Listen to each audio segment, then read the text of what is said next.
Good evening, and thank you, Mr. Dev. Thank you for all being here at the end of the session. I'll try to make it as quick as possible. Basically, all through the afternoon, we've been listening to a lot of print optimization and color management gobbledygook, as Mr. Khanna called it. We've been looking at it from the technical standpoint, and it's really inspiring what we are hearing now, because when I was doing the same kind of work in the companies that I worked for, there was a lot less available as in terms of tools. But one common thread which we'll probably come to is that the issues have remained the same, whether or not the technology has developed or not.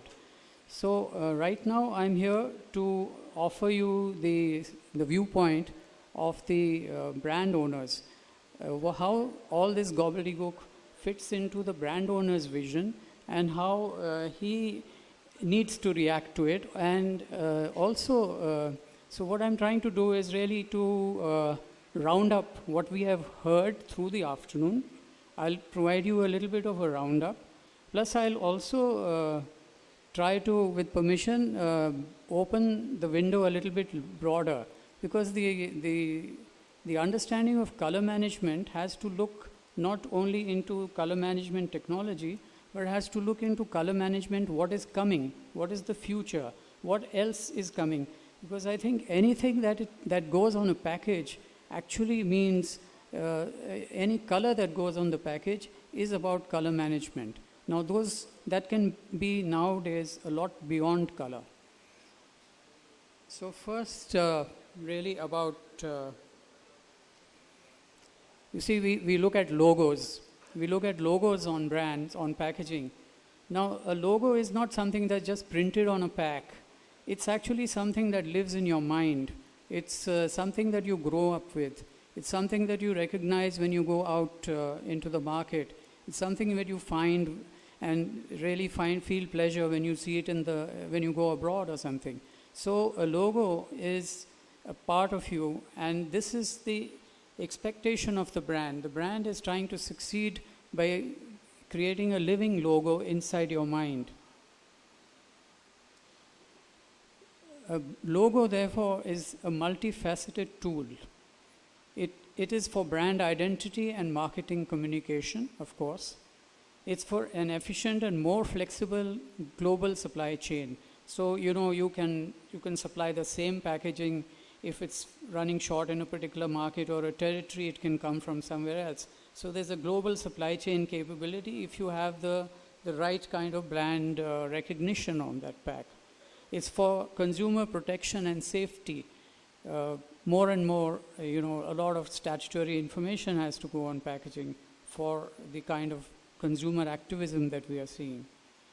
It's also for consumer convenience. So it offers information, it delivers an experience, and all that is done by the brand. It also regulates the international trade. You have versions of a particular pack which go across borders. And ultimately, as we are more and more being made aware of in the hard way, it has to preserve the environment. So the brand has a lot of expectations riding on its logo, and we are a part of that activity. So earlier in the day, we have heard about preserving brand equity, or delivering a conservative, consistent brand experience, and also print processing, substrates, inks, and colors. Across all that, we have to deliver a consistent brand experience, and we have to fight duplicates and tampering. I saw a message from Mr. Dev, which actually puts the whole thing into a nutshell. With the proliferation of rupees 100 crore plus brands and emergence of many 1,000 rupee crore plus brands, color management is becoming more and more critical for preserving brand equity. So brand equity is across big or small brands.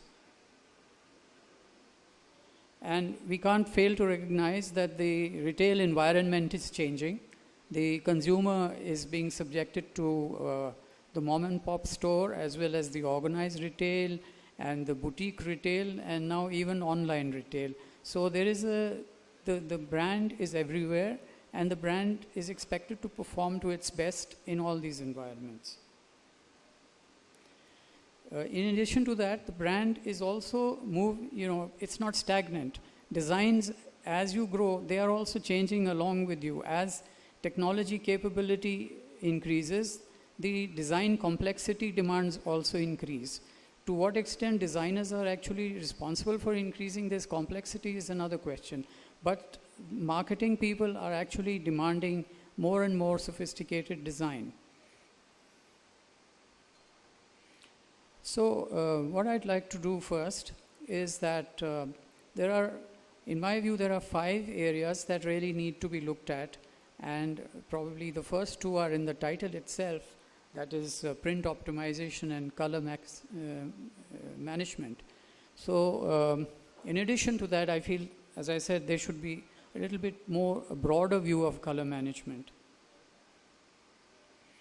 So color management, in my experience, and I worked with FMCG industry, let's say 10 years ago, so there's a little bit of historical perspective, but in those days, I think most of us who have been in this industry have learned it by color mismanagement. The brand needs color fidelity across all media. Whatever substrate you're printing it on, the color has to reproduce the same.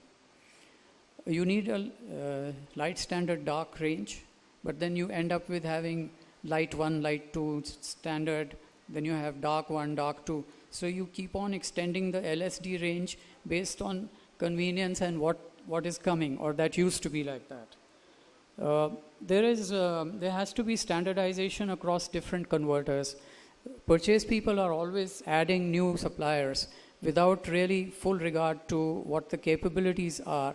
And it's a big fight between the purchase and the packaging development people to control this, increase of converters, because the capabilities at all places are not the same, but all the decision making is price driven.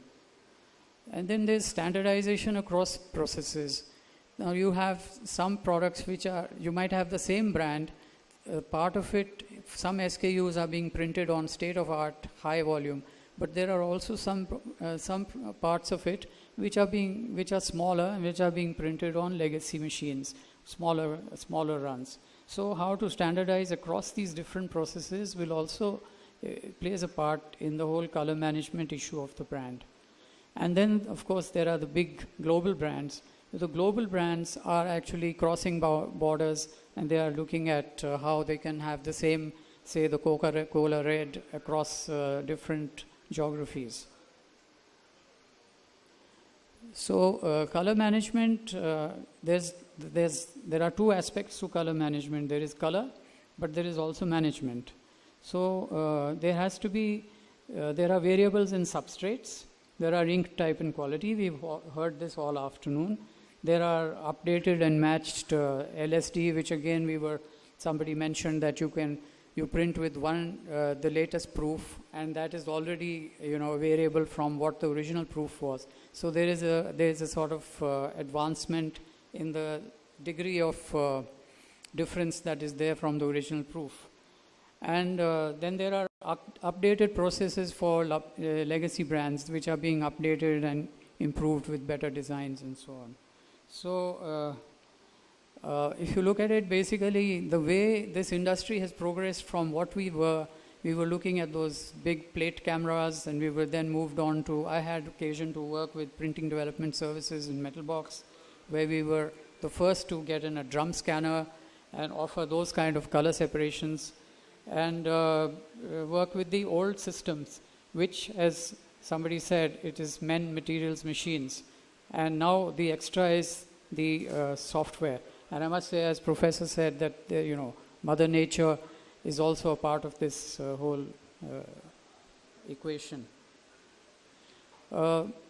For example, this was one of my first encounters, notorious encounters with a color management issue, where you've actually got to print colors by gravure on this carton, which was printed by carton, and it was a foil board printed by gravure.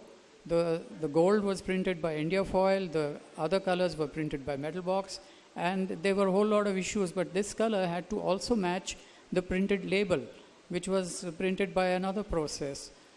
This is the kind of things you run into when you run into color management. Or this kind of how a particular brand moves on. The story of that particular brand moves from one way of doing it to another way of doing it, and how there is a particular red which must continue. But I must say, even that, sometimes there is a marketing decision to refresh that particular red or that particular color. So there is a constant evolution in the brand itself, and that has to form a part of the color management. So this is another multiple kind of development which happened across substrates. So what were we trying to do then? We were trying to achieve most colors by CMYK.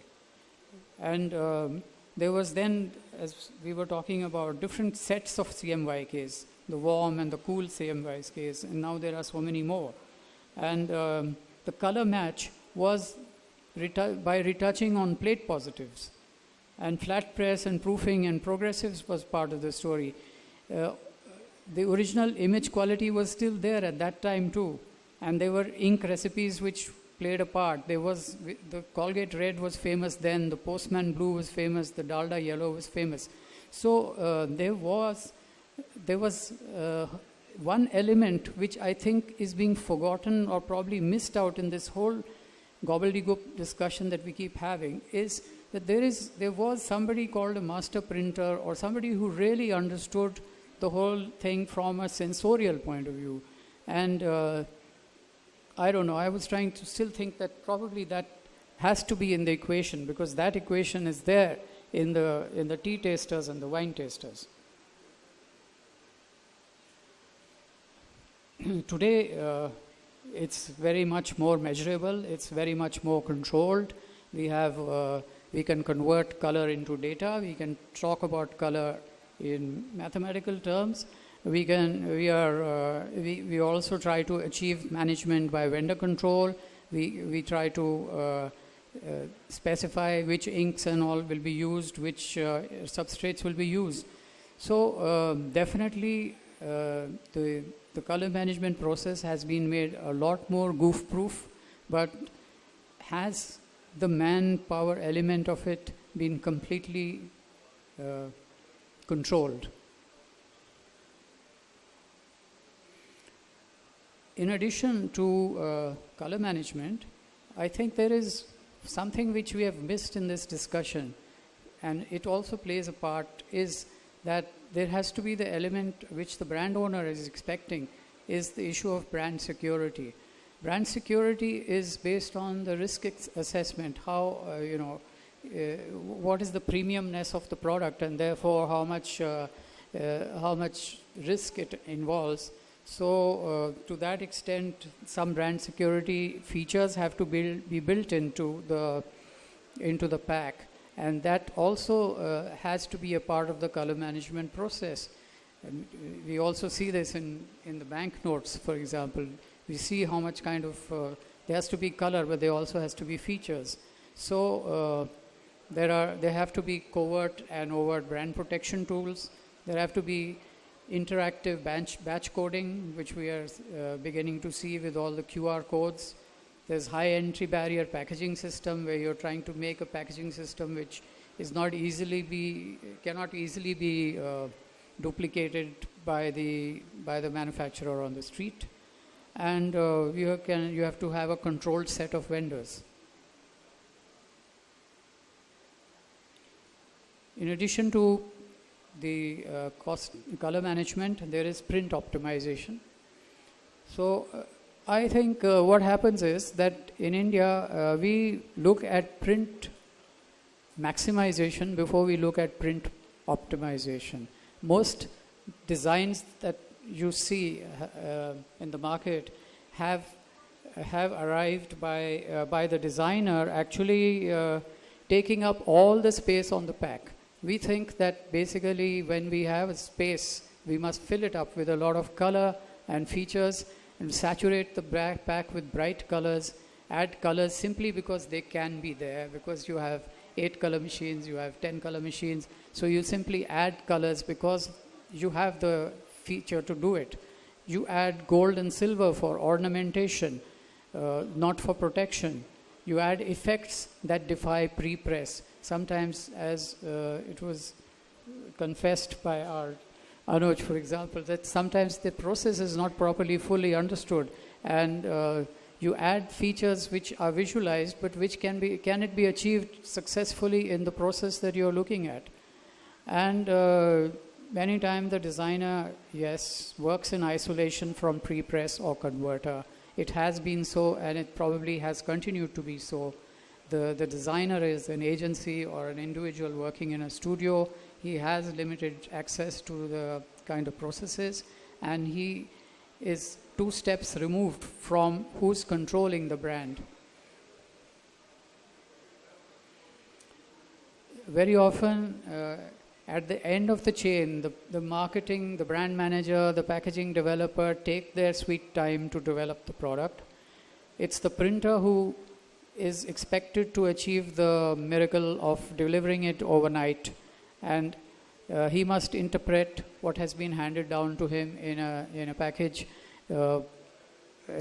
not much communication. So this kind of demand from the marketing and brand people actually drives the development of infrastructure at converter facilities. It's not that there is a kind of engaged discussion with the brand managers that decides this, but it is simply that they want to be capable of delivering when the marketing or the packaging people say so. They tend to use metallized substrates simply for ornamentation, with the fact that they should have some features in terms of barrier properties too.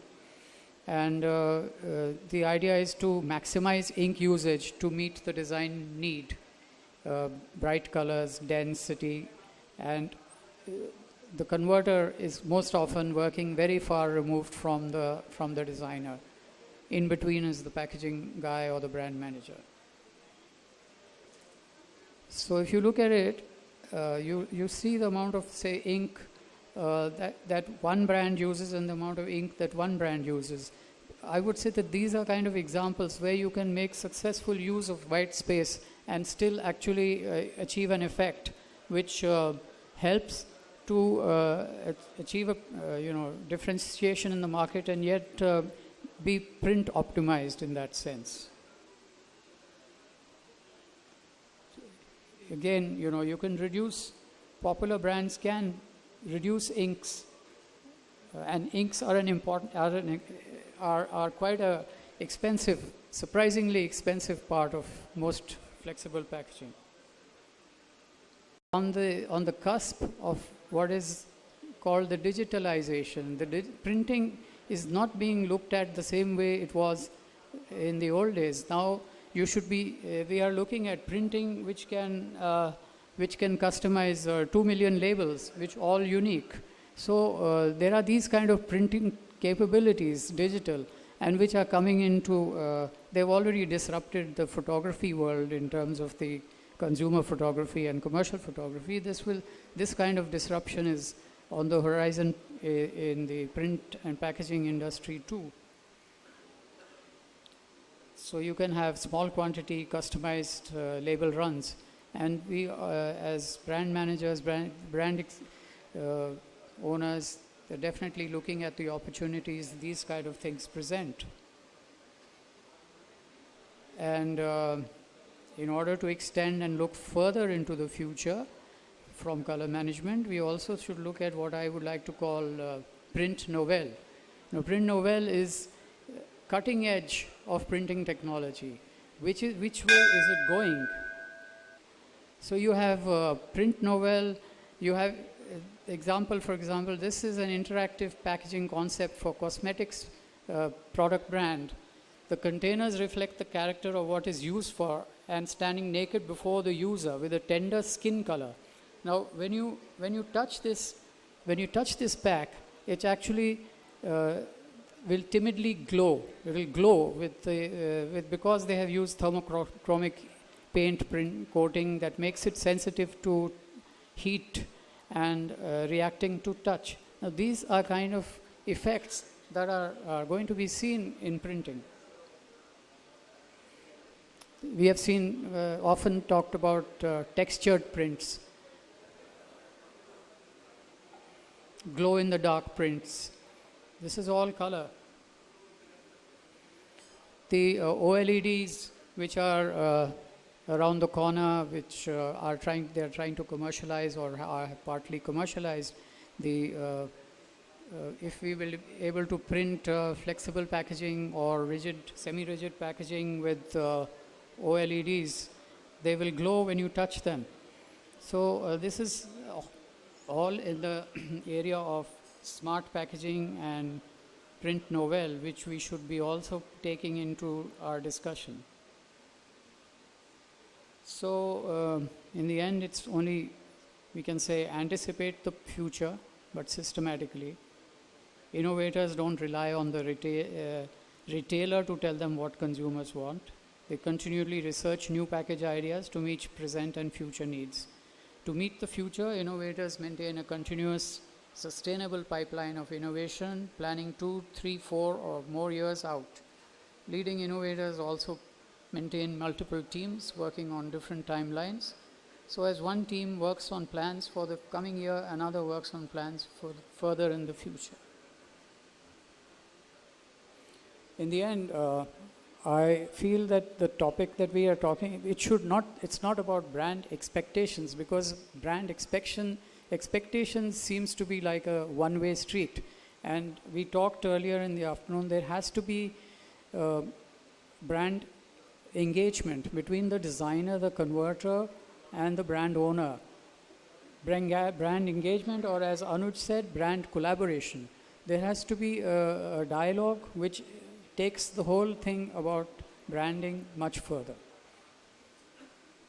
Thank you.